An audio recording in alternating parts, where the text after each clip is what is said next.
It was like any other day coming in here for a walk. I was just hanging out in my apartment earlier on that day. My friend David had come over and we were talking, and I said, you know, I might go for a walk in South Park later. You know, I don't know, since I already went for a run that morning on the treadmill. I've always lived in close to it too, so it's been convenient.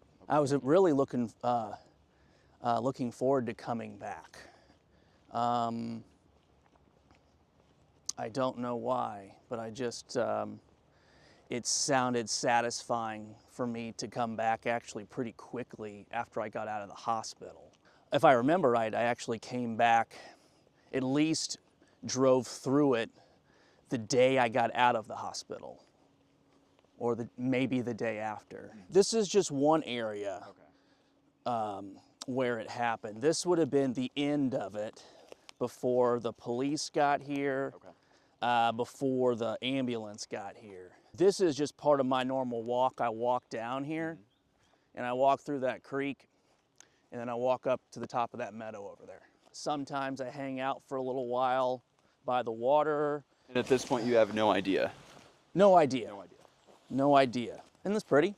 It is. So, It's an awesome walk. this is why I do this, because it's so this whole open field, and you can get some sunlight over here and kind of just some seclusion.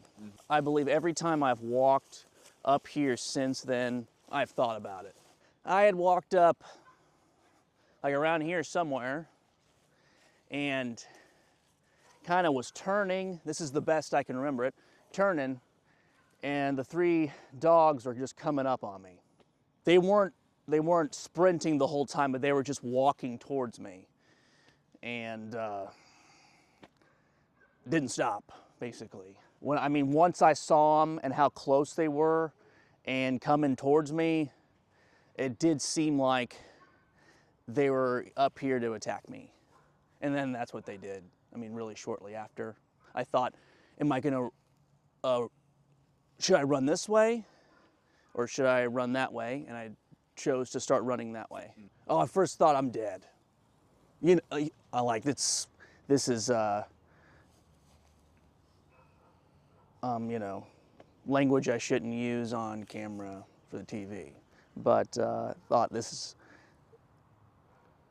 I'm gonna die. They're gonna, you know, kill me up here. Is it literally running for your life?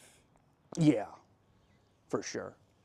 I just remember they're all on top of me, and they pulled me down to the ground, and so I'm on the ground, and all my clothes are getting torn into. It's like I'm yelling as loud as I can over and over. You know, somebody help me! I'm gonna die. However surreal that sounds, it was very real. No, at that point, could you feel any pain, or were you on such an adrenaline rush where it was more just survival mode? Could you feel anything? Some. Yeah. There's a lot of adrenaline going on.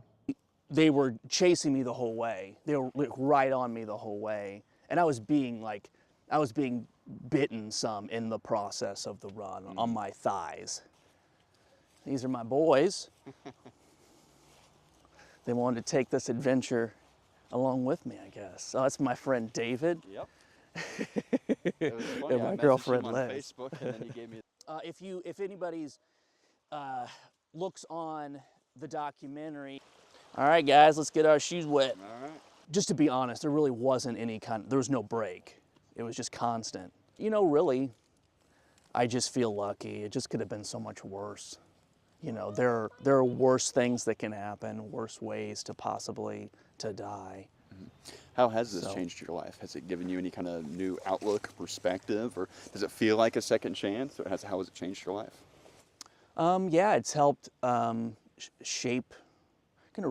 reshape my perspective on my life and the people's around me, and just how I view my life. It's just more precious now, mine and everyone else around me.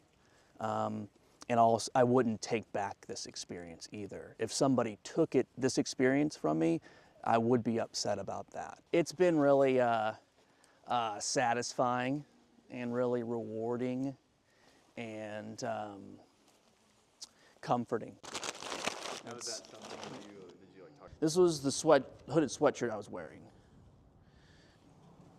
You know, I'm not going to be shy at this time about showing it off. kinds of rips and it's So all these stains are blood. Sweatpants.